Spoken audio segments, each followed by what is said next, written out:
Got Your Ears On is brought to you by Tactical Legion 9.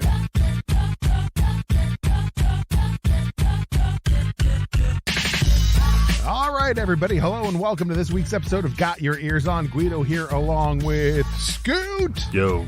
And Johnson. Guido, you know that internet meme, our expectations for you were low, but holy that's how I feel right now. Yeah. You know what? We've done this show, guys, for 4 years now, almost 4 years. And I'm going to do something, Johnson, that we have never done. It has always been me spewing something here at the beginning, and then I go, hey, Johnson, what are your thoughts? I'm cutting that out this week. Okay. I'm just going to do this. Hey, Scooty, what are your thoughts? I told you so. Huh? Listen, I told you. I done told you. I done told you. This y'all. Situation, not that I'm happy, because I'm not. But this situation, what I'm happy about here, I guess if I am happy about something, is that finally some other people are starting to see what I've been seeing. Like, I'm finally starting to get some company back on the bus, like 5 miles away from base camp. I'm actually probably closer to sea level than most of the people that are I was getting ready to fans. ask you if you were telling people, put your carabiners down, come back to the base camp. I've got coffee and tea. He's like, guys, we're stepping on the bus. It's time to head back to the hotel. Like, airplane's taking off in about a couple hours here. We got to get going. I've already got my return home. trip booked. Let's roll. Like, here's the thing. He's Neil Brown 2 years ago was, to me, treating West Virginia fans like, well, I know more than you guys. You don't see what's going on in practice. You don't know what I know. Well, guess what? Some of us do watch a lot of sports, and some of us do think, hey, you know what? I don't think this looks very good, or I have some concerns about this, that, or the other thing, whether it be players or schemes or how the program is going in general. With transfers and all that. Well, you know what? Maybe now everybody else who is giving him the benefit of the doubt just because West Virginians are overly kind, now, like, it's time to put up or shut up, and I think it's almost really time to just shut up. Yeah, so for those of you that are literally living under a rock, West Virginia loses to Kansas 55-42.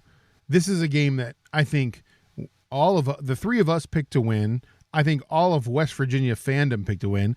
It's the first time that Kansas has won in Morgantown since we've been in the Big 12. Right. It's the second time Kansas has won on the road since 2008. Ooh. Now that's a stat. That's a stat. Like, can we put this in perspective? This one win. Yeah. I think, I guess you can couple it with last year's Texas win in overtime by Kansas. Yeah. Those two games have got Lance Leipold's name thrown into consideration now for the Nebraska job. Right. Based on two wins. And here's the thing, and this is where, and we're going to get into it tonight, guys. It's going to be a long episode that's not fun to listen to. I mean, if you're still downloading our podcast or any other WVU podcast, thank you. We appreciate it. I'm going to speak for all of the WVU podcasts. I speak for everybody. I speak for our friends at RVK. I speak for Unreasonable Doubt that talks about basketball that has nothing to do with football. I speak for Mountaineer, the Country Roads Confidential. I speak for them all. Thanks for downloading us, because I don't know why you're listening to us. This team's terrible. This is upsetting. This is ridiculous.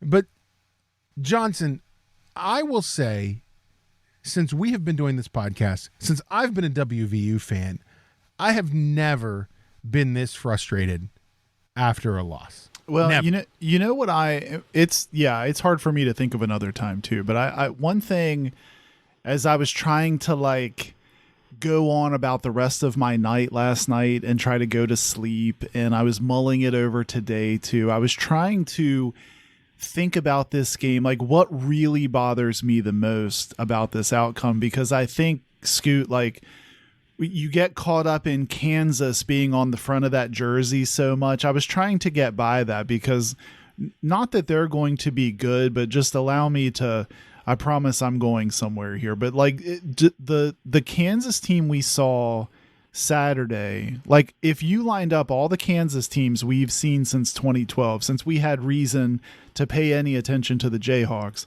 I think you'd argue that the team we saw yesterday, maybe the team prior to that, are the best Kansas teams we've run into. A lot to do with Jalen Daniels, and then one of the better running backs and running back situations that Kansas has had in a while. So, like, first of all, this is like, yes, it was Kansas, but this is a better version of that hot mess, than we've seen since 2012. And I think the thing that stuck with me the most, and I hate to tell Scoot this because he doesn't need any more reasons for why he's been on point here lately on the podcast, but when we were texting last night during the game, I said that, so the thing that sticks with me is we were lining up for the 2-point conversion to try to send this into overtime. And I said, the silly thing is, stupid heads Kansas, all they had to do was take, what is probably the best quarterback they've had since, like, I don't know, Todd Reesing or something, and one of the better running back situations they've had since that. What was that guy's name? Scoot Pookie or something? Remember that guy? Yeah, they had? Puka Williams. Yeah, like all you need is a first down, and you just salt the game away. You don't even have to be in this drama of us scoring and now lining up for this 2-point conversion and overtime and everything. And Scoot texted me and said, Guido, Scoot put it into our text chat, and he said, yeah, but this program doesn't know how to win. It's Kansas. They don't really know how to win and how to close out games. And that bit of conversation has just been rolling around in my brain. And I think what is bothering me the most right now on a day after, when you're trying to like sort all this out, is I'm frustrated that in year 4 at a program that does have winning traditions and does put a lot of stock in football and has been close to the mountaintop in college football, you're losing to a program that in year 2 of a new coach at a place where they don't have winning football traditions, you're getting like leapfrogged by that guy in year 2 at a place that has no business coming in and beating you. And you're in year 4 at a place. Yes, I know we can go back and go through the various excuses that have been set up for Coach Brown. Hogs left the cupboard bare and things like that, but you're at a place where you expect to win. You have resources to win. And in year 2, this Kansas program that has no business coming in, they're leapfrogging you. And so to me, on a day after, that is like my biggest frustration with this. And I think it's the most harmful argument against Neil Brown right now in year 4. Let's just lay it out there, Johnson. Lay it out there. Like, because I'm going to rip off the Band-Aid. We'll talk about it now. I don't want to dance around it. We are WVU, West Virginia University. The team that we do a podcast about is the 21st winningest all-time NCAA football program, right? Almost top 20, top 25 winningest all-time. Kansas, not even in the top 100, right? Not even in the top 100. Neil Brown has come to WVU, and listen, and this is, you were on Twitter last night, and there were all these tweets going around. Look for the guy from Appy State. Look for this. We did this experiment. We got the guy who went into LSU at Troy, and he beat Coach O, and he made whatever, LSU look ridiculous on national television. We tried this experiment. WVU now, with Neil Brown, has a losing record, 20-17. WVU now has no chance, and this is to Scoot, no chance of winning 3 games in a row this season. Which he's never done. Which he's never done. Scoot, the streak stays alive. That's right. The streak is alive. We're going streak. And I'm going to say this. If this team continues to play like they play, no chance of going to a bowl, no chance of winning 4 games if they're lucky. Well, let's talk about that a minute, because that's a good segue too. If you're like us, so Scoot, yourself, and I, We picked our preseason prognostication said 4 wins, 5 wins, 5 wins respectively. We had a hard time. I mean, look, let's be honest. We had a hard time navigating those 4 and 5 wins.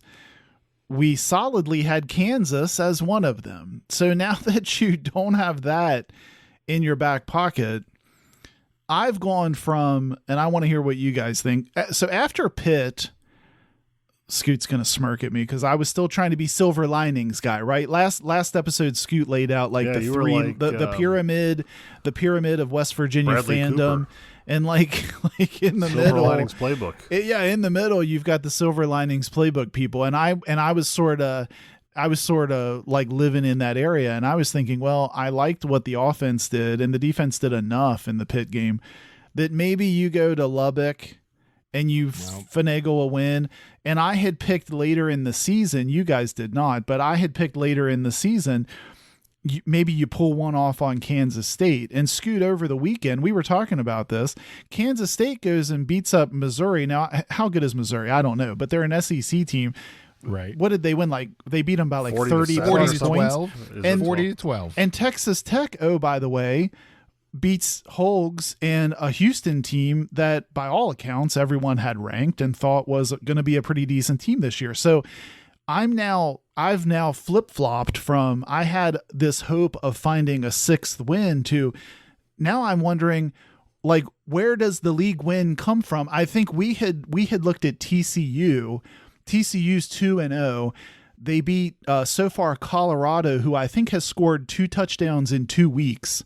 And then they played some team called Tarleton State, which I think is a daycare somewhere outside of Fort Worth. So like maybe there's something there we could still accomplish. But I'm starting to, like, I've sat today thinking, where does a league win come from? You know what I mean?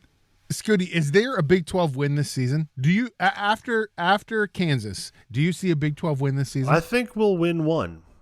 It's going to be fluky. Like, it's going to be like, how did we do that?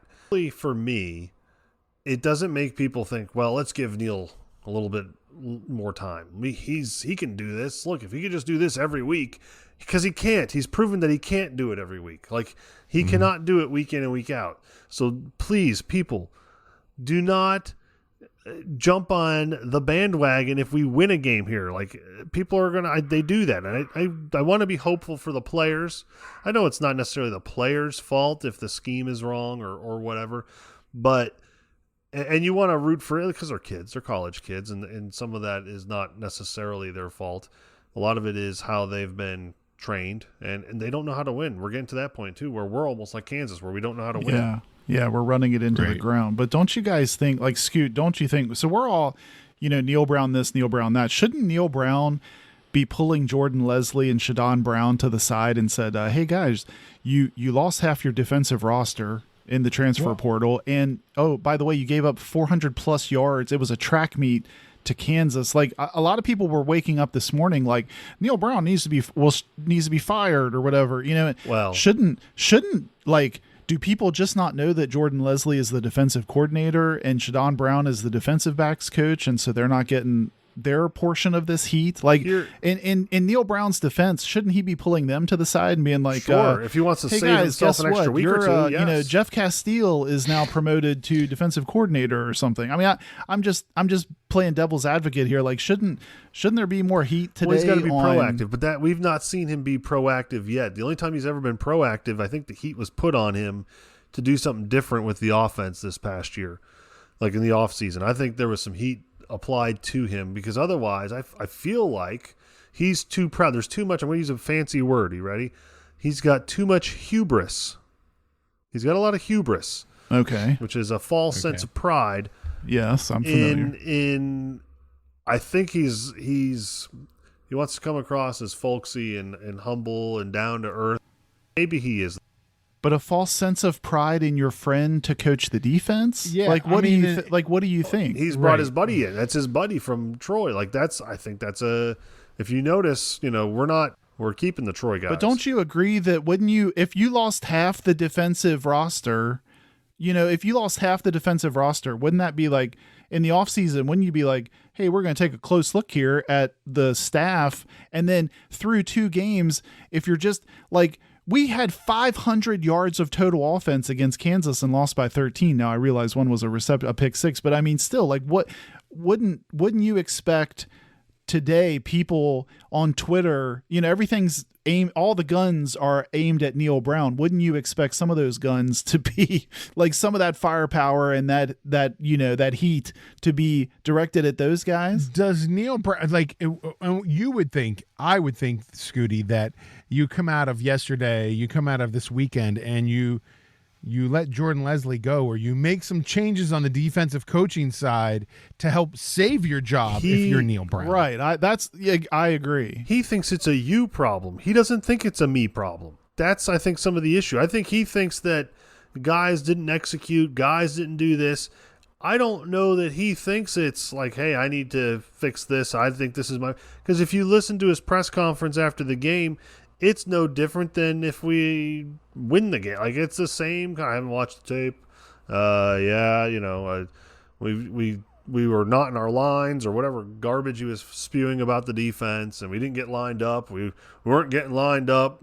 Well, no kidding, you weren't getting lined up. You were. Well, and you're not prepared. You're not ready. You're not prepared. And Guido, didn't you get a tinge of? I might be just too salty about this, but in the post game, he was like, "Yeah, I didn't see the interception. JT probably just missed it on the inside." And I was sitting there thinking, JT Daniels, like, what else are we going to ask him and this offense to do to keep us in games? Like, I would have never said that comment. And let's talk about that real quick. Let's talk about JT Daniels and the offense real quick. Like, JT, I feel bad. Like, I feel bad for Graham Harrell and JT Daniels. And JT Daniels came into that post-game press conference, Scooty, and he was like, for lack of a better term, to paraphrase what he said, he was like, I did my job. I showed up. Well, I mean, they punted one time. The right? offense punted one time. Like they 500 yards of offense. Like, what else do you need? It's an awkward thing for him, right? Because he's got to probably save some face there in the locker room with these other guys, with the defensive guys, right? He's got to, probably pat him on the back and say, hey, we're good. You're all right. All the while, in the back of his mind, he's probably thinking, I didn't expect it to go like this. I do my thing. We typically win. Right. These guys, I don't know. I just think it's probably a very uncomfortable position for him. I think when you have 505 total yards and you score 42 points and you lose by 13. But that's what I've been saying. Like, he's going to have to outscore. Sunday, he's going to have to outscore the other teams. Yeah, but by what 50 points a game? Like, what do you like? When do you look at the defensive staff and go, "Hey guys, we might need a change here of what we're doing"? And this is where I wonder, like, during the off season, during the season last year, during the off season, along with us as a podcast and many other fans and many other media outlets out there, it was Jared Dagey stinks. We need a real quarterback. We need a real offense. Let's get a real offensive coordinator. Yada, yada, yada. Offense. And so WVU spent the transfer portal opening. They spent the coaches opening. They got Graham Harrell. They got JT Daniels. They focused on offense. But all while we lost on the defensive side of the ball. We lost, Messidor. We lost guys from the defensive side. Chandler Semedo. And so now here we are, and we have a phenomenal offense. They can put up 40, 60 points a game. But we can't stop anything to save our lives. Well, and our now, secondary. And then you lose a Charles Woods, and you look at it, and you lose a Charles Woods for however long, and you lose a Charles. And now your defense is decimated. One of our listeners, Jeff Ruff, I think he pointed out, I saw on Twitter, how it's kind of funny that Charles Woods, we hang our hat on that name. I don't even know if he was a starter to begin the year last year. Like, we're like getting excited about a guy taken on, right. Like, he's out. Well, that's just because he's the only name we knew. He's standing on the sideline in a boot, like, guys, look, I appreciate it, but like, I can't. Like, it's bigger than my injury. Well, what do you do now though? Let's project forward. Then I started to ask you guys this in our text thread over the weekend here, but how do you feel then about? Like what if it's October 8th and you're in your bye week and you're 1-4 because Which is realistic. because you couldn't get it done against Virginia Tech. You've been throttled by Wait Texas. until they enter the Sandman on And Thursday night. Your only win is against Towson. Like what are we? Let's project forward a bit. I mean, I'm not saying all that's going to happen, but it seems especially I know Virginia Tech's bad, but still, like, I feel like anyone's going to be able to put points on us right now. What are you doing then? If that's the case, if that's the scenario, like, what is the conversation? Like, I mean, here, and this is the problem. I don't know what it is. I don't know what you do at this point. If you're Shane Lyons, if you're the athletic department, if you're the president of WVU, you're handcuffed, Scooty. Well, Like, by his own hands, he's the one that's put the cuffs on us. He didn't have to extend him after 1 year. Like, that's Right. ridiculous. but you're in a position now at the beginning of October where you're all but out of bowl contention if you're 1-4. Well, You're ideally you make a move. Ideally you stomach the whatever it is, $20 million, $16 million. I've seen 20 and I've seen 16 floated around. I don't know which one it is, but you bite the bullet, you stomach that. And maybe to save Shane Lyons' job, he does that. Because that's where I was going. Like, do you make a move or do you just? I think he Because I almost think has Shane to. Lyons starts to put some cement shoes on as well if he doesn't. right. Like, if the worse this gets, the more I think the masses turn on him. Right. Yeah, right. And it's starting to head that direction. It's almost to the point now where people have like written off Neil Brown, and now they're starting to be like, well, how did we get into this situation? Now they're starting to look. Now, I will 100% say this at the time when we hired Neil Brown, that seemed like the right move to make. Yeah, sure. I mean, yeah, I don't I'm not wanna going fault to be him on that. revisionist. Yeah, I agree. I think that was a right move. Yeah. Now, moving forward, though, based on the climate of today's college football, it probably isn't the right move because of all the moving parts, because of the transfer portal and how wild it is. I personally think that when we do move on from Neil Brown, hopefully sooner rather than later, because I don't think he's a big-time coach. I said that last week. I'm going to say it again. I don't think he's a big-time coach. But hopefully we go a different route instead of the small college, the FCS level guy that's successful.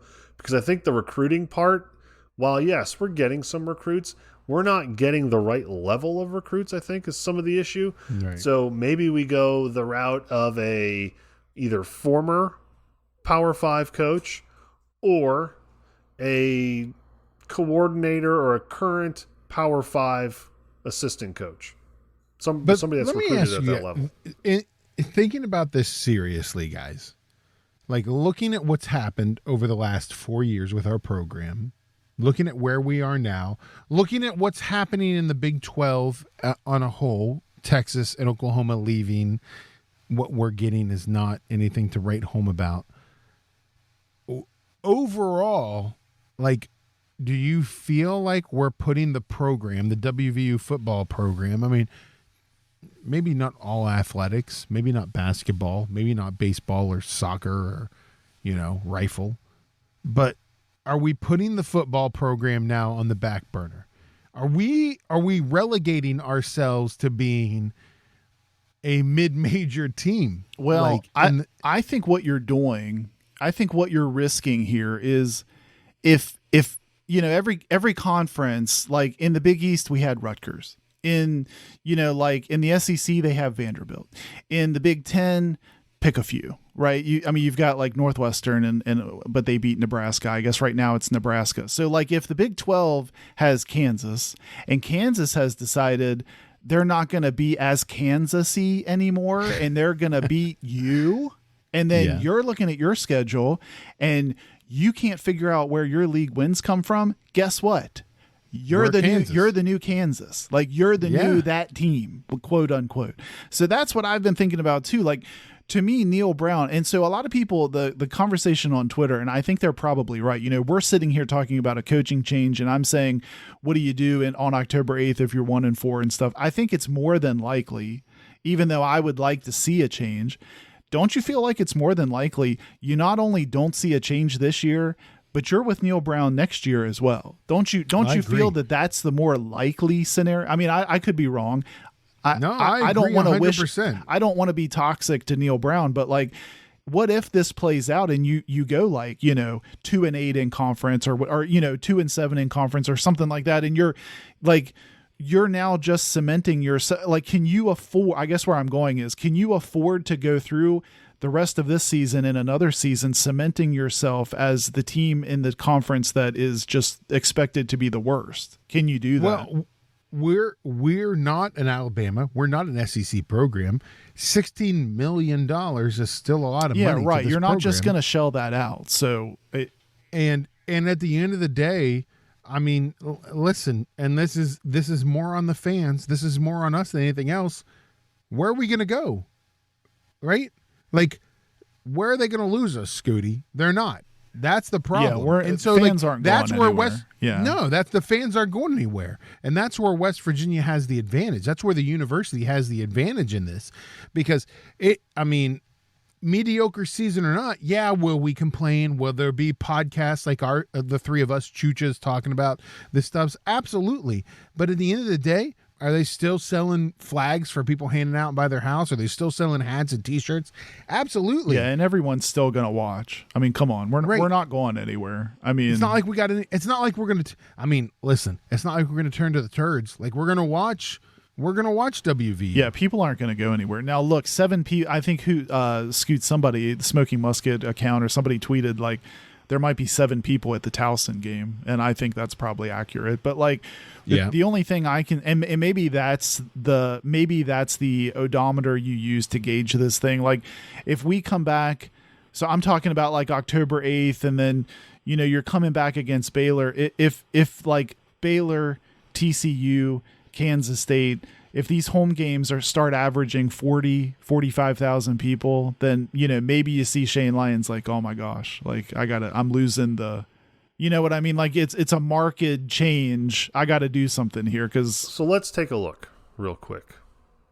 I've come up with some people, some names of a list, if you will, of some hot possibilities. List? All right. Of some options. Some are realistic. Some are a little bit more far-fetched. Of a future hire. Yes, of a future hire. Coach Prime is not coming, Scooty. That would be amazing. If he did, yo. Do you have them in can you go like, you know how I always like to ask you to do this. Can you go in order of like leave the ones you want the most at the top? Like, go start from ones. Start with some of the bottom feeders. Some of the yeah. Okay. Yeah. Right. Yeah. Okay. Maybe the more realistic ones. Okay. Okay. So, starting with some of the guys that I don't think would be an option, but could be an option. Okay, you ready? Urban Meyer is available. Okay, I do hear he's available. He's out there.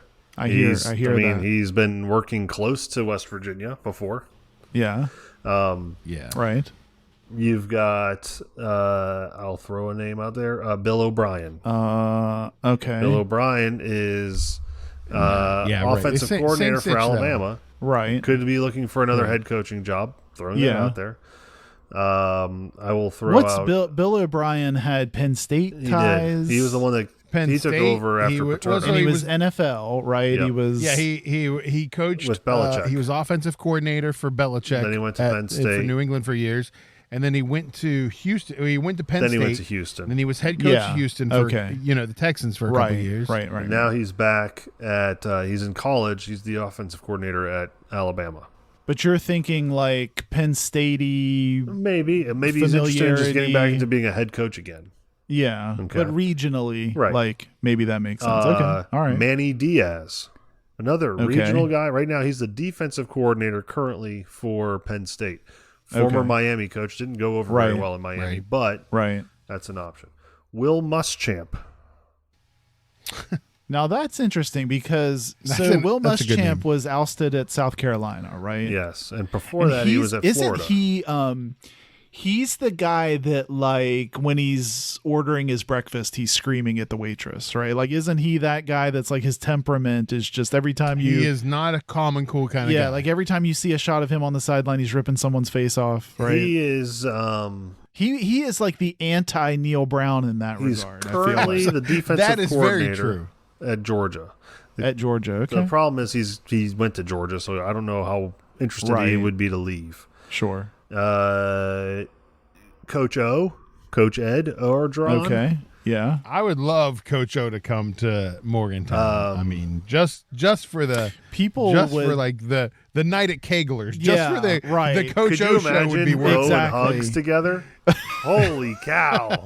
That's a well, night. people would love him. That is a night out. That is a night out. That is a party right there in itself. Like Coach O and Hugs Now that I together think is a about good that, time. he might move up the list toward the top. You like that idea I do. even more? Would you come? So would His age is a concern. what's the what? No, Guido. What's the new pepperoni roll sponsor Barney's? at the Barney's. Would pepperoni Barney's roll. have to come up with like a jambalaya version I think of a maybe we get pepperoni roll Emerald. or something? Emerald cooks up a Oh, pepperoni Lagaz- roll. Yeah, that would be great. Bam! Wasn't that his thing? Yeah, Bam! Kick it up a notch. Bam. Scooty, can you do a Coach Ogeron Go Go Tigers. Mountaineers kind? Go Tigers. Go Ears. Go Ears. Let's go Mountaineers. I like it. He reminds me of the professor from From Waterboy. Waterboy. That boy's got a medulla That oblongata. boy's got a problem with his medulla oblongata. All right, here's another name. Hugh Freeze. Hugh Freeze is the head coach at Liberty. but could I he mean, be he something? had a how pretty many more names do you have on this he list? had a Scoot? pretty How many- throw some names out unceremonious there. exit from. Yes. Wasn't he the guy He's that on the was coach like, from a hospital bed. Yes, yeah, he did but coach from before that, hospital wasn't bed. he like? He was like, yeah, I know I have an escort service in my mobile phone, like, but it's nothing to see I here. know he's Right? at a Wasn't very wasn't he conservative that guy? I don't know. I'm going to throw out some now. So those are some guys that don't necessarily have any ties. They're, Yeah. to I mean, I don't. And here's the thing, Scoot. Like, it's a West Virginia thing, but you're not going to get any of those names. now. Like, I've- I don't think a name's coming to West Virginia. That's what I'm saying. So let's look at some guys that might have a tie to West Virginia. Right. Okay. All right. So everyone wants to throw out Jamil Adai. Right. Right. I don't think that that's all that realistic right now based on the current climate of things. I think there's a lot of people that are kind of ticked and feel that he tried Yeah. to sabotage yeah. West Virginia. So I don't know Right. that that's For sure. necessarily a thing that would happen. I mean, he definitely stole some players on his way out. Right. Quincy Wilson, Okay. former player. Where's he at coaching Isn't he now? like He's Fort at Lauderdale or a something? HBCU, I think, right now. Yeah, right. He was at West Virginia State for a little bit, but I do believe he Right. was on our staff either as a grad assistant or even maybe just a positions coach at one point. So that's a name to throw out there. Okay. Everyone wants to turn to Graham Harrell because he's got such strong West Virginia ties now that he's our assistant coach. Well, it doesn't feel like a terrible option, No, though, right? no. It would be like a Cliff Kingsbury. I don't type know what he hire, knows about right? putting together a defensive staff. Yeah, though, but that's get a the thing. guy. I Get know, a guy. I know. But get a- Like, get a yeah, guy. right, Get a get a guy. guy. Throwing Get a that out guy. there. And here's the thing: like, we're not far from like at least your interim name. Yeah, by right. the end Now- of the Get a season. guy. Go Right? find Here a are guy two for that. names that I find interesting, and one of them, I'll start with this guy first. He is seen as in a lot of people's eyes as one of the hot assistant coaches in the country right now. Okay. All right. Doug Belk. Do you remember Doug Belk?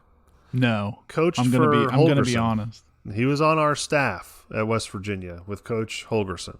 He is- did what? Wasn't Belk like a department store that was That's at like that is the a Morgantown that is Mall for a little bit? department Yeah, store. it is. But he is currently the defensive coordinator at Houston for Holgerson. Oh, okay. All right. So that's a name that That's people seem to interesting. think because of last year's season how it went. Right. that he's kind of risen up the ranks. So maybe Okay. something there. Mm-hmm. How Okay. about an old name that and I'm going to save my pick for last, but how about an old name that we haven't heard in a while, but is still coaching. Jawan Sider. Oh, okay. Where is he at now? He's at Penn State. He's the running backs coach at Penn State. Interesting. And he's co-offensive coordinator. He has ties to West Virginia. Was with, I think he was with Coach Stu. Stu. And then yeah. Well, and was Rich Rod always before known that. as a huge recruiter. Big time I think. Florida recruiter, which is where we really need to get back into. Right.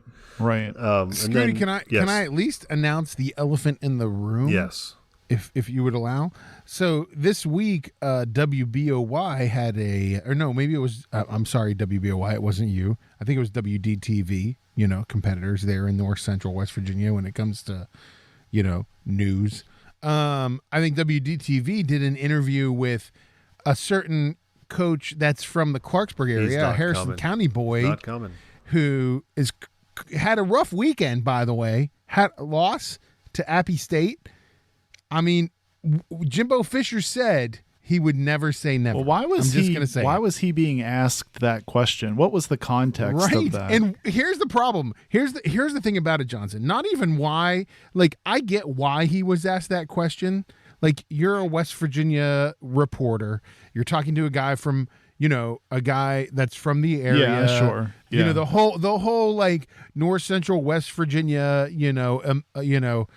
incestuous coaching pool that there is between all of those guys. Like, I get why he was asked that question. Why did he answer that question? Is what I want. It's awkward. Why do you answer that? Wow. Why do you say, West Virginia is always home? Yeah, it's awkward I would city. never say never. It made it very awkward. And then on top of that, you come on a week where Neil Brown loses the Pit, and then the next day he loses to Kansas, and there's not one of us that isn't calling for his head right now. I'd love to see a Jimbo Fisher come He's back. not coming, and you know why? Because what does he make right now at Texas A&M? Yeah, he's kind of Per sitting on year. a gold mine. He's yeah. like But $10 here's the million thing, though. a I get year. that. He'd have to come for Yeah. a fraction of it. Is he really going to do that? He's putting the money away, Scoot. It's in his bank. He's got it all saved up. Emergency listen. fund. He's ready to come to West Virginia. He's not coming. I think it's more realistic. And my pick for who should take over, and I've said this for a while now, Johnson knows. Go ahead and tell the public, Johnson. Yeah, I think you want Coach Prime to come to Morgantown, don't you? I do want Coach Prime. Yes, 100% want Coach Prime. Coach Oh, Prime. is it Prime. not What's that the one? Can I connection guess there, again if yes, it's not that not one? Coach Prime. I would, yes. Okay. Coach Prime trumps all, but I think I could be wrong here, but we've kicked around Tony Gibson before. that's got to be the guy. That should have been the guy probably from the get-go. And I think we romanticize some of his, I think in hindsight, we probably find his defenses weren't always great. But what I always enjoyed about Tony Gibson is the guys loved him. Yes. And people bought into his system. He was always high energy. I couldn't pick Jordan Leslie out of a police lineup, but I always remember Gibby would walk around with a tobacco in his gums, and you always knew where he was walking around, and people loved him. He was from Logan, And he's got ties to the state. I think guys went on into the NFL and still you look at the guy, pointed we've signed a bunch of guys to the pointed NFL. to him as man, loved playing for him, loved being one of the dogs. Rasul that- Douglas, yeah, Terrell Chestnut, those type all of those guys. guys. Yeah. Carl Joseph. But and here's the thing, guys. You look at WVU and you look at what we are as a state. You look at who we are as people. We wanted it to be hard nosed, right? We're not a West Coast offense. We're not a soft throw it up over top, kind of football program. And so having a defensive minded coach like Gibby, having, more hard nosed football. And I know it's hard. It's hard talking about how much we want a defensive team coming off a loss where our defense looked like I get why we're going that way. But at the end of the day, Scooty, if you were to stick percentage chances to the fact that this is Neil Brown's last year, where would you put it? Based on how I think we're going to finish out Right. with my 3 wins now, since they took my 4th win, Yeah, right. I think this is his last year, so I'm going to say it's got to be 70%. 70% chance he's not back after this year. He'll finish. Yeah, I think we won't make a change in season. I don't think.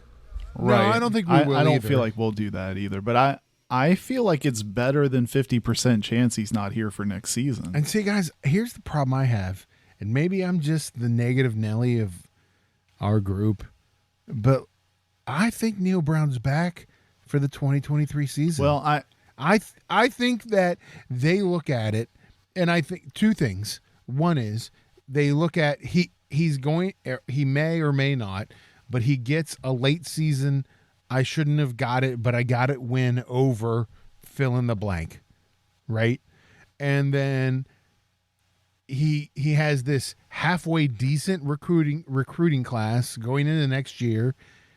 Somehow he maybe confirms or retains Graham Harrell and JT Daniels, and the athletic department, Shane Lyons. Let's see where President Gee go, you know what? Let's just do it one more year, see what happens. Let's see where this November signing day, how that plays out. That could be very interesting. If we're looking like a flaming bag of dog poo come, senior signing day, might see some flipping. Well, I think there's other things at play here too, though, that's working against Coach Brown. Like, don't you think that, like, we're talking about, like, to me, your horizon on Graham Harrell and JT Daniels was this season, right? Like, I don't know that I expect Graham Harrell to be back next season just because I think he'll just move on to something else. But if that were to happen and he's not there, then I just think there's going to be compounding problems. Like, I think the longer this goes and the more it spirals out of control, you're going to have other things. I mean, that's Harrell's the thing. not going to. You're assuming that the coaching staff will probably come back the same way it is. Like, I don't think you can assume that. Like, I don't think Graham Harrell's going to be like, I'm cool with this situation. He's probably going to be recruited to go somewhere else if we have a really good offensive season. Especially if we lose every game 65-48. Sure.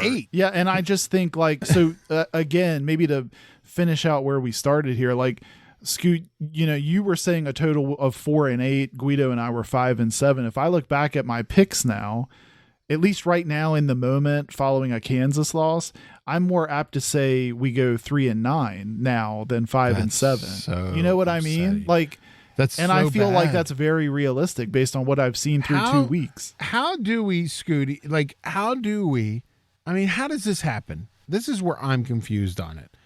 Like, how do you get a offensive coordinator that let's, for argument's sake, say what you want, say what you don't want, a sought after offensive coordinator, a former 5-star recruit as quarterback, you retain the vast majority of your offensive line, you retain the vast majority of your wide receivers. How are we in this position? Like, how has this happened? But that's all working. I mean, all that stuff is working. I understand that, but like, we knew the defense was going to be bad. I think everyone is just even more surprised at how bad the defense is performing. Do you feel like it's kind of like maybe in his mind, Neil Brown felt like, okay, our defense is pretty good. We're all right on defense. Yeah, we lost some guys, but I think that's what happened. My first couple years, our defense was one of the things we could kind of hang our hat on. Well, we don't need to do much with the defense. The system is what's going to fix the lack of personnel. It's the system that's good, not the, we're not worried about the personnel. So then we just kind of, don't look over there. It looks good. Hey, that offense, that looked really bad last year. We need to do something different because I'm hearing people yell at me about how my play calls are boring and all I do is ever throw bubble screens and my prolific passer throws 5 yards down the field and the wide receivers do all the work, but he's amazing and he's accurate because he's only throwing 5 yards down the field. But, and I don't understand why people say this, but if you're saying it's a problem, I'll do something about it. So he goes out and he gets Graham Harrell. He goes out and he recruits, and I don't even know how much he recruited JT Daniels. It might have been more Graham Harrell recruiting JT Daniels, but we get JT Daniels. Right. All the while we're like, the defense is good. I'm not going to worry about the defense. That's great. Well, guess what, Jack? It's not great. It probably wasn't great. It stinks. And everyone that's claimed that we left the cupboards bare or the cupboards were left bare, maybe we were actually decent because of what was left from before. not from what you've brought in. Well, the funny thing too is we have not talked about the Neil Brown State of the Union tweet that came out before Kansas, which already had made me angry and frustrated. Well, it felt so unnecessary.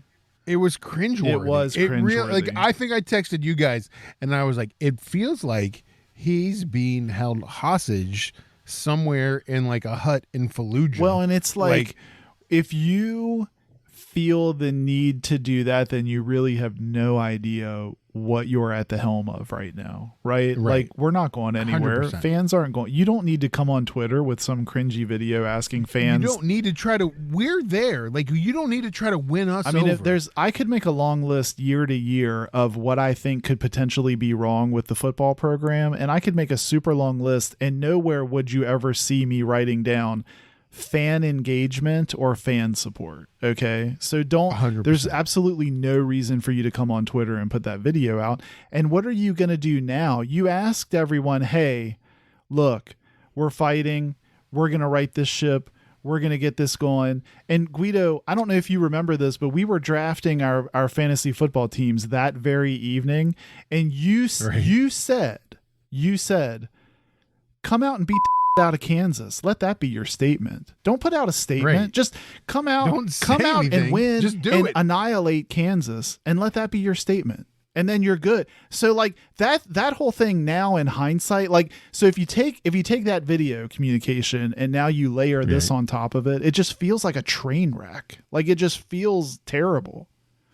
And here's a question I have for you, Johnson, going back to that. Like, now looking back on that video 7 days later, right? Looking back on that video, hey, stay with us, guys. It was a tough loss, but the boys were in there. We're going to beat your team, blah, blah, blah, rah, rah, rah.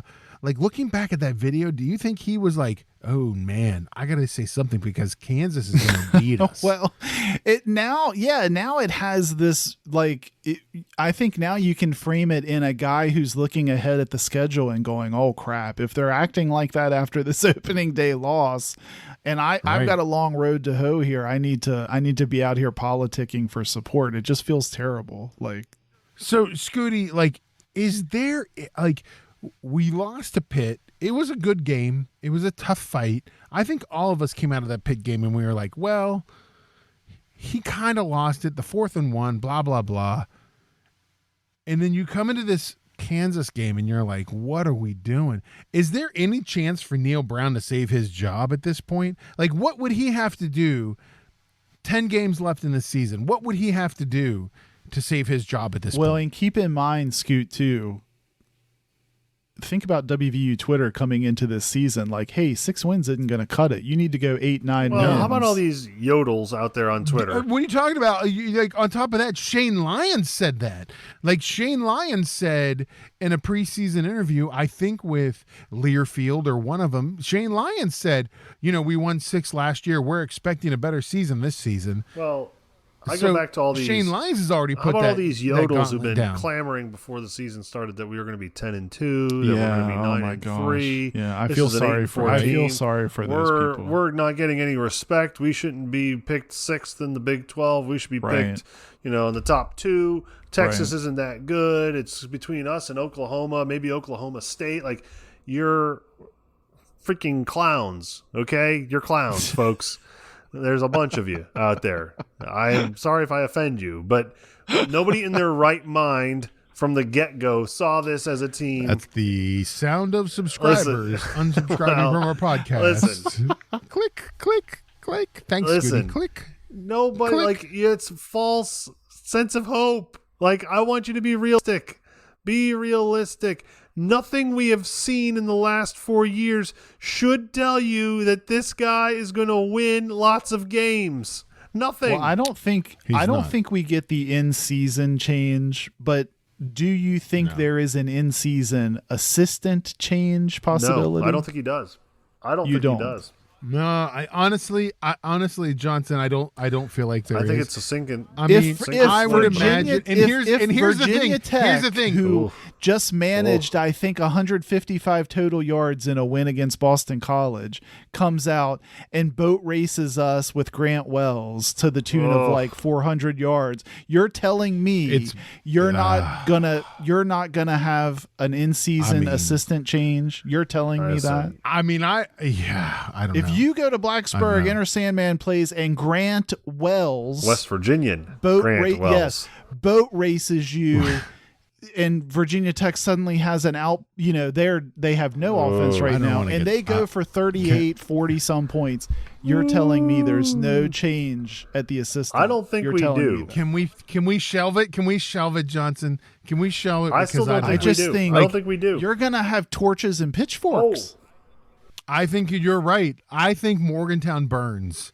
Like I really you're do. gonna have just and I think, irate I people. think, and here's the thing. Shane Lyons was Saturday, and I don't blame him. Shane Lyons was in Massachusetts on Saturday. He was with Coach Huggins in Springfield. Coach was getting put into the hall, deservedly so. Listen, I can't imagine when Shane Lyons at 10:30 at night, 9:30 at night, walked out of that lovely facility they have there in Springfield, Massachusetts. I think there's a burger place in there. I like There's a burgers. couple of restaurants around. There's like it. a Cold Yeah, it's very Stone nice. Creamery. It's like in a strip mall, Scoot. It's the weirdest Yeah, thing. it is. It is like it's in a very strip mall. weird. I've been there. It's weird. He walked out of it and he probably opened up his phone. He was like, you know how like when you go to events, Johnson, you're like, oh, I'm going to turn my phone off for this event. I think he turned his phone on and he looked down and there were, that bubble, like where your messages and your text messages and your phone messages. He's like 7,453. Right. I think Shane Lyons is in a tough spot. I really Well, do. and- Because listen, I'm going I to don't tell know you what this you is, do. This is my prediction. Okay, you ready? 2 weeks from now. That's when we play Virginia Tech, correct? Yes. Two right. Thursdays from now. Not this coming Thursday, but the following. Okay. Correct. Scooty's never correct about anything. He's So correct about that the week of that game against Virginia Tech, on Tuesday, I'm going to go outside. I'm going to turn my hose on, and I'm going to start watering my house.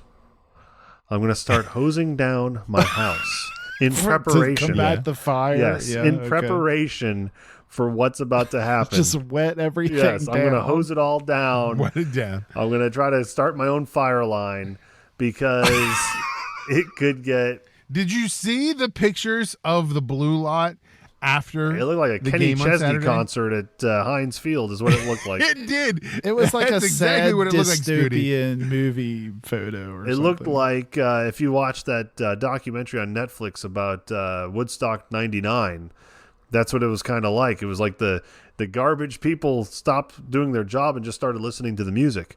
It's like, Well, but I have to imagine walking out rain-soaked in the rain, walking back to your car after an overtime night loss to Kansas is a horrible. Like, just watching it on TV was bad enough. I feel terrible for Well, the people that were there and had to then, listen, drive home. probably the most recent bad loss that made people like want to cry was probably 2007, right? The Pitt game. Probably the last Right. time at a night Pitt game, game, yeah. home game that was bad. But the feeling was different. Yeah. The feeling was like more like, oh man, like we just lost our chance. Right. Like, oh man, this is anger. Like there was more like sadness This is before. anger. This is like anger. why are we here? Well, this feels more like you hit a rock bottom of something feeling. Like somebody threw a shoe on the field, for God's sake. There's a freaking shoe thrown. Well, and let's spend 2 seconds on this because Guido and I think in particular kept commenting how just painful it was to listen to the ESPN folks. Scoot, I think you were saying that too.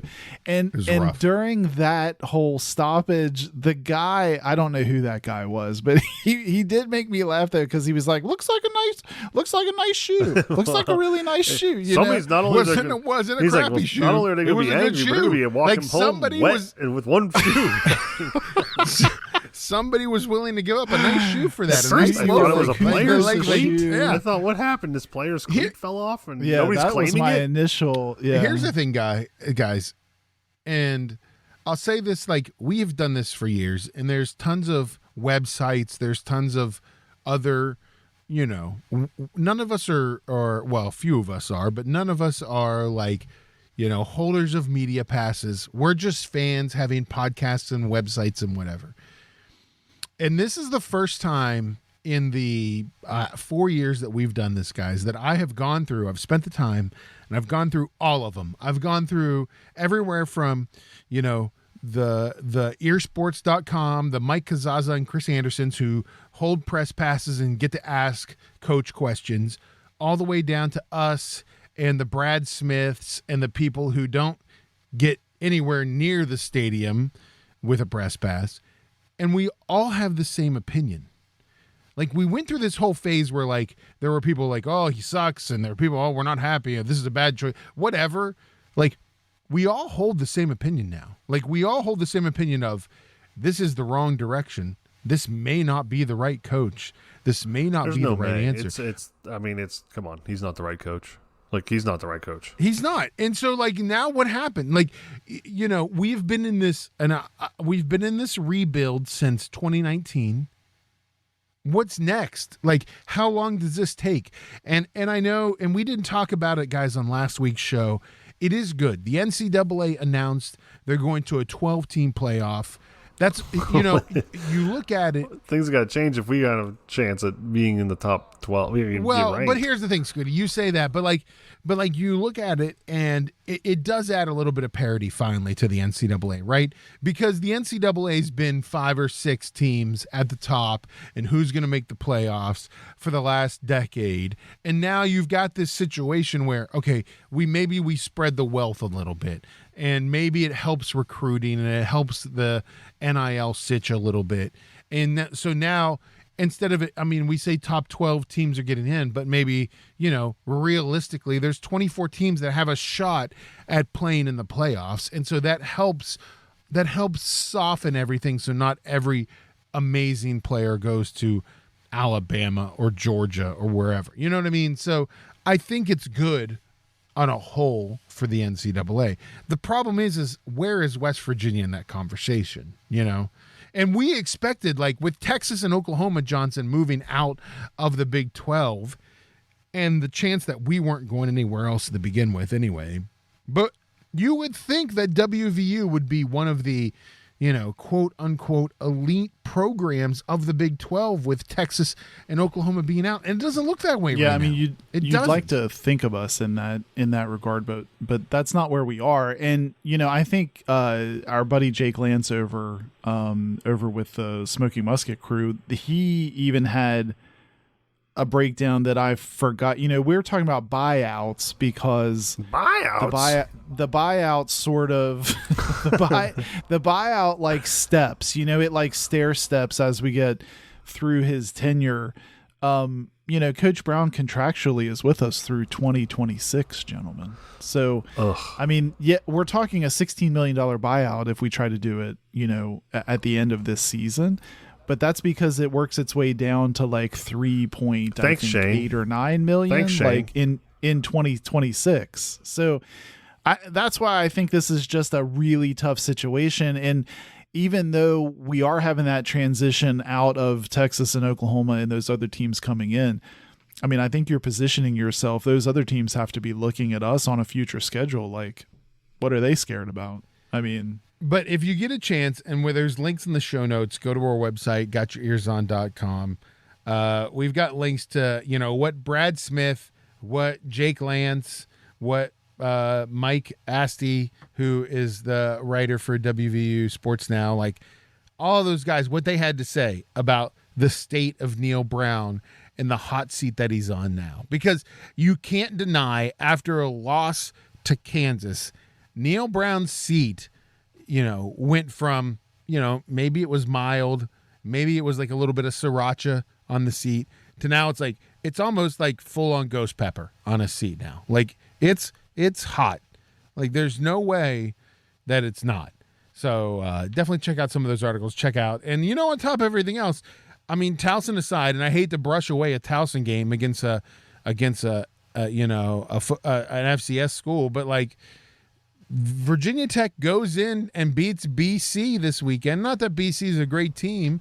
It's but a Power 5 school. They're figuring out. It's a Power 5 ways school? to win. Yeah, they're rebounding from Old Dominion. Right. To me, that's the message there. Not that BC is like Clone Dog will get mad at me saying this, but not because BC has their own host of troubles. But I think Virginia Tech winning that game is like, hey, let's get stuff back on track. It's not like they're going to look at us coming in and they're going to cower like, oh, geez, what are we going to do? No, Right. I mean they're gonna look at that score and that film And of Grant Kansas Wells running is probably like relishing this opportunity to play. Well, us. and like Kansas wasn't running some pro style offense. Kansas was running like an option based, simple, and we couldn't do anything. And they boat It was like a raced high us. school offense, like Johnson. so. Yeah, right. So I mean, it's not like Virginia Tech's not gonna feel like they have opportunities against that. So I don't know.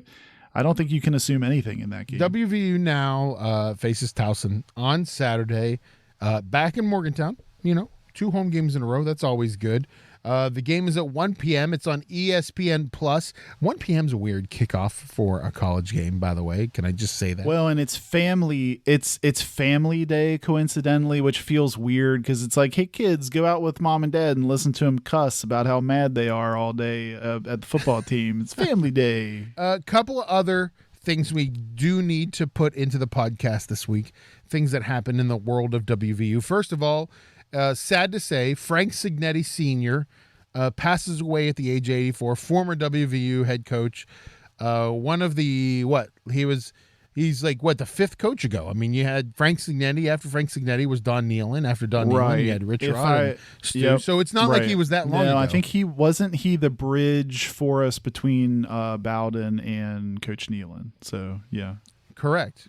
Yeah. So Frank Signetti passes away at age 84. Some other interesting things. St. McLeod, which I think we all kind of saw the writing on the wall with this. West Virginia defensive player St. McLeod has entered the transfer portal. Johnson, he's gone. I mean that's to me just a bad experience all the way around. I mean, it just sucks for that was his experience in Morgantown. Hopefully he lands somewhere else and can get back on track with his career. We also had Pat McAfee join ESPN as a full-time member of College Game Day. That's pretty cool. I think that's probably, Guido, where he was aiming for the whole time. And we had been speculating, like, do they start to work someone in because of Coach Corso's, age and maybe like moving on, away from game day. So that's interesting to see McAfee move into that. Pretty cool. Scooty, is Pat McAfee the next Lee Corso? Like, does he take that role on?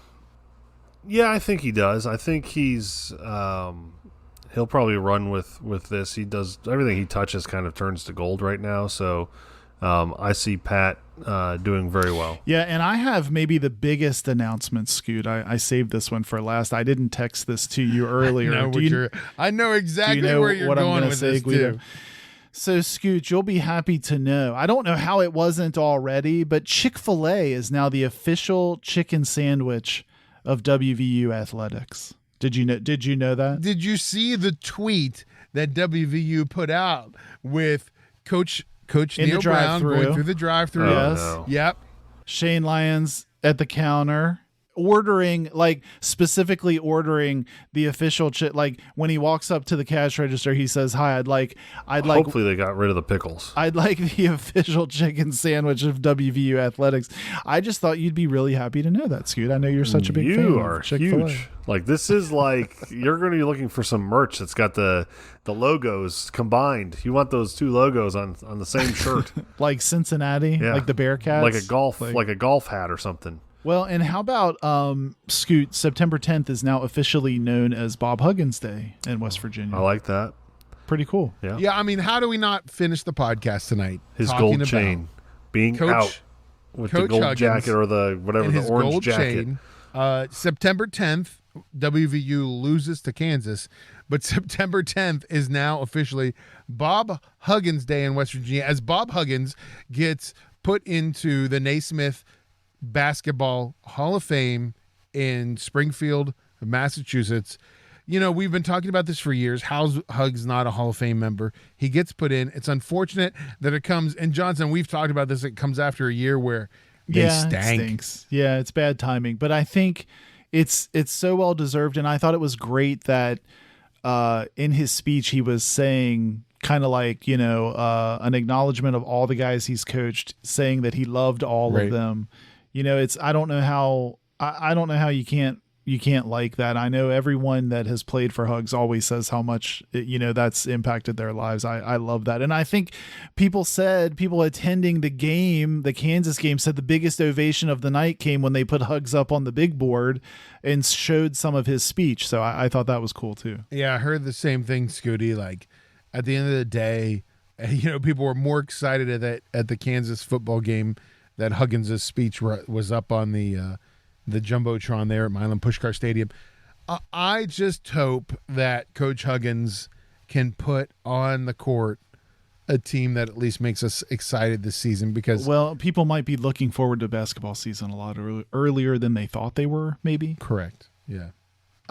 Yeah, guys. So tough week for WVU. We played Towson on Saturday, 1 p.m. It's on ESPN Plus. We'll be back next week with another podcast. Tell your friends to listen, like, and subscribe. I have a feeling, guys, correct me if I'm wrong, are we going to spend the rest of this season talking about how much we dislike Neil Brown? And yes. Listen, next week we face Towson. We see the Tigers come to town. We'll see what happens. In the meantime, Johnson, tell everybody where they can go to hear our podcast and learn a little bit more. They can go to gotyourearson.com, right? It's kind of like the hub for everything we do. We put the latest show up in blog form every week. All the links for the show notes will be there. You can even click right on the tune in link to listen to the latest show, so check it all out. You can also find us on online. You can find us on Instagram and Twitter at Got Your Ears, and search for us on Facebook. We have a page there, gotyourearson.com. Listen, guys, we'll be back next week with another show. We promise. We're not going anywhere. We're sticking with you, right, Scoot? That's right. Going nowhere. We're not going anywhere. So thanks for listening, everybody. Hope you enjoy your week. Let's go Mountaineers. You're listening to Got Your Ears On.